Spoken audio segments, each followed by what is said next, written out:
Hello, good people of YouTube, Mountbatten here, and today we're going to be discussing what makes a premium good, in my opinion. So again, everything from this point on, it's all 127% my opinion. I'm sure someone won't agree with me, and that's cool. We can all have different opinions, because if we all had the same opinion, the world would be a very boring place. So anyway, what makes a good premium? Does it have to be overpowered or borderline overpowered, like something like the Belfast or the Kutuzov? Or is it just something that plays it safe? Or is it something that tries something new?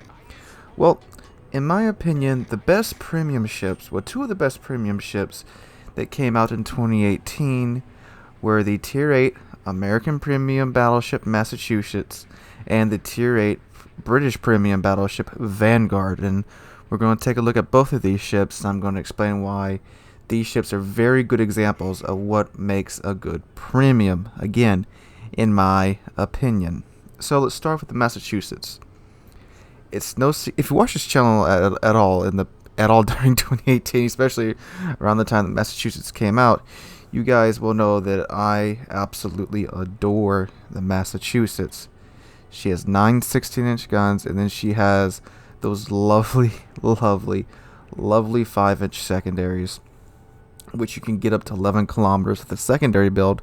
Now, for all intensive purposes, the Massachusetts and the Alabama and the North Carolina are pretty much the exact same ship.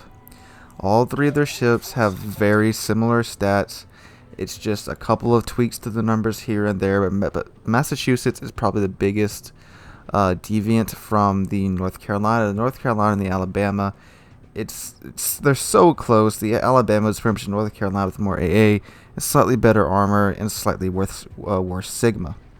Now the Massachusetts, compared to the North Carolina, has way worse Sigma, better AA. The armor is roughly the same, has slightly better armor, again like the Alabama. The point at which the Massachusetts deviates from the North Carolina and the Alabama is definitely the Sigma of its main battery guns. North Carolina has 2.0, Alabama has 1.9, and then Massachusetts has 1.6. And her secondaries, like I mentioned, you can get them up to 11 kilometers, and they reload in 3 seconds versus the 5 seconds that the North Carolina and the Alabama secondaries reload in. So she has German levels of secondary firepower, which is absolutely amazing if you're looking to get into a brawl. These secondaries are great. So she has a German quality there, but she also has a really good AA currently. This is before 8.0, and that's an American quality, but she's really easy to citadel, and she has squishy side armor. That's another American quality. So she's a blend of American battleship and German battleship too. So from the American side, she gets good AA, not so great citadel protection, and speed. Well, she has the American Tier 8 speed. She has the same top speed as North Carolina at 28 knots. So from the German side, she gets them German secondaries. She gets that German dispersion on her main battery guns. And that's what it is. It's a blend between American battleship and German battleship. You get kind of the best of both worlds, and she's a very balanced ship in my opinion, because while she is fairly easy to do citadel damage to, she does have a very nice heal that cools down in about 40 seconds. So that gives her some really great brawling potential. But since that heal does cool down so fast, if you're not careful with it, you can burn through all your charges very fast, and then you're kind of screwed after that. And while her secondaries are monstrous, her main batteries, it's not that accurate. I mean, her range is 18.1 kilometers, but you really aren't going to be hitting anything at that range. If you do, then you got blessed by RNGs. But they still pack a punch because they are 9 16-inch guns. So again, all around, a fantastic deal in my opinion. If you want a more in-depth look, you can go watch my Massachusetts first, second, and third impressions and just hear me gush more about the ship. Alright, so now let's look at the Vanguard. The Vanguard is the Tier 8 British premium battleship that shocked everybody. When it first came out, it was a steaming pile of garbage. And, well, not when it first came out. When it was first announced, it was a steaming pile of garbage. The Citadel was higher than the Berlin Wall, and the guns took 10 years to turn, and she didn't have that great of a reload time, and her fire chance was, I think, was atrocious, and more things were just completely terrible about the Vanguard.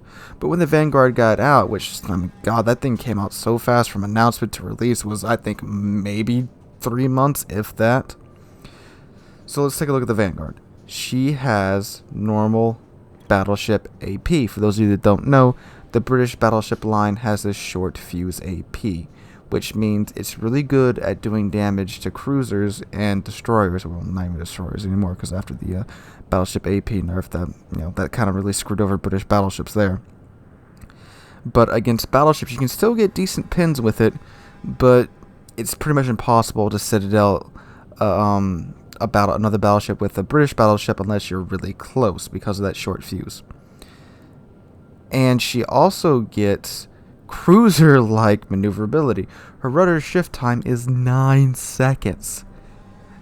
I don't even bother with the rudder module, because if you do put the rudder module on there, it gets down to 7 seconds, which, I mean, in a battleship, once you get your rudder shift time down that low, I mean, there's not much more point in getting it down even lower, unless you just really, really feel like dodging torpedoes all day.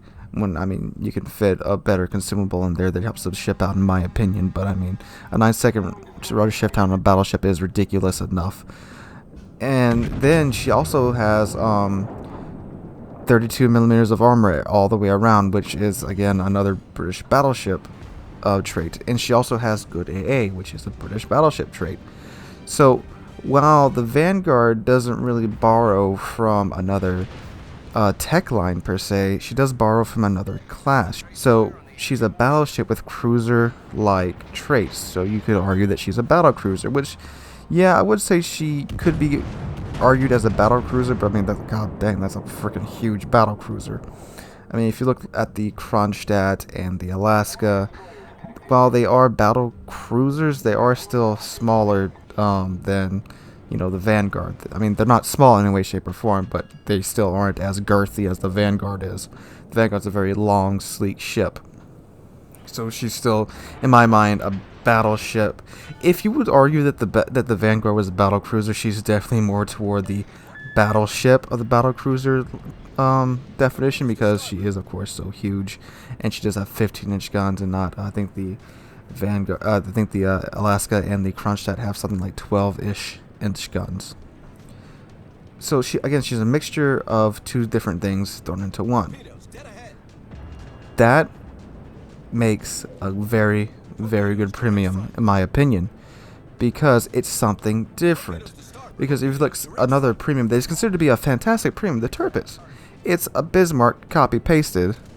Well, I guess the Bismarck would be a copy paste version of the Tirpitz, but considering that both the Bismarck and the Tirpitz are both in the game right now, they're just clones of each other. The Tirpitz is a great premium. I would recommend you buy the Tirpitz, but it's just the same thing with torpedoes slapped on it, and then less AA. It's pretty much the same ship. Oh, and no hydro. And then you look at the Iowa and the Missouri. Missouri is a fantastic premium. I spent a lot of money trying to get the Missouri, but she's just an Iowa with radar and no spotter plane, and one or two slight changes, but in all essence the same ship. Again, it's a good premium in my opinion, but it doesn't do too much different. And then again, the Jean Bart and the Richelieu. Again, the Jean Bart is an excellent premium in my opinion, but it's just a copy of the Richelieu, but with some stat tweaks and some slightly different AA here, gimmicky consumable here. It's pretty much a Richelieu class battleship, which again, it's not a bad premium. It's a good premium in my opinion. But when they do stuff like they do with the Massachusetts and the Vanguard, they mix two different things together. That, in my opinion, is a recipe for a very, very good premium. And that's why I do hold the Massachusetts in higher standings than the Jean Bart. Now, I know if I can only get one premium ship video, I did say you should get the Jean Bart because it's a tier 9 and you can get better income with it. That is true. And I still stand by my decision in that video. That was just talking if you were only getting a premium ship just to grind out credits and XP. And the only reason I chose the Jean Bar above the Massachusetts is because the Jean Bar was a tier 9 premium and the Massachusetts was a tier 8. But just looking at the traits and such, like we're discussing in this video, I would say the Massachusetts is a better premium than the Jean Bar. Because again, you get something different with it. It gets a taste of the German line and the American line, and they mixes it together. So you get a very nice battleship. The same with the Vanguard. The Vanguard, you get cruiser-like speed and maneuverability, and you get battleship guns, and you get, well, you still get British battleship armor, because, man, the Vanguard is a squishy ship, but you're maneuverable like a cruiser, so you can dodge a lot of that. It's kind of like what they did with the Scharnhorst, too, because the Scharnhorst is the Scharnhorst is pretty much there's a very good argument for the Scharnhorst to be a battle cruiser, because she does have those 12-inch guns, and she's also very fast and maneuverable and has torpedoes. So that's another example of a very, very good premium, the Scharnhorst. So when wargaming mixes lines like this and mixes classes like this, those are the premiums, in my opinion, that are some of the best premiums in the game. So those are the ones that you want to look out for when you go premium shopping. And again, this is all my opinion. If you disagree, that's fine. Let me know in the comments down below what makes a good premium in your opinion. So again, guys, thank you for watching. If you liked the video, drop a like, leave a comment, and subscribe. We're on our way to 1,500 subs. We are on our way to actually 1,400 right now, and we're just shy of being about 20ish subs away from being halfway there. And again, guys, that's amazing to me to see this channel just keep growing like it has been growing. So again, I can't thank you guys enough for watching and subscribing and continue to support the channel. And so again, thank you for that, and I hope to see all you guys in the next one.